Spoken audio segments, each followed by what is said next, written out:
Сетих се тук и за другия офис да видим какво има. Чай, че в него не съм ви вкарвал още. Ето тук се отваря.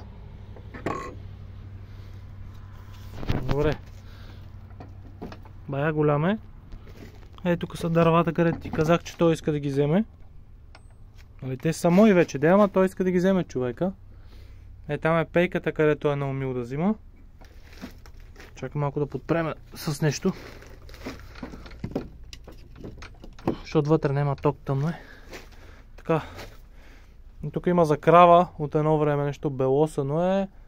Отгоре висят такива, като Емил същата работа. Продължаваме напред. Тук е пълно с колци, сега за първи път ги виждам тях. Колци за домати. Бъкано, може би стават домати. И тук, какво има? Пак има дърва, има изрезки разхвърлени. Има една ясла тук, където е като затрупана, нали. И вече зад този прозорец е тоалетната реално. Дед ви показах от другата страна.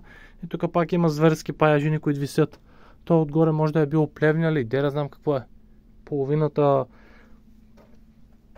капаци ги няма. И това е тук. Имат няколко стола резервни тук гледам. Какво друго има? Това е. Да.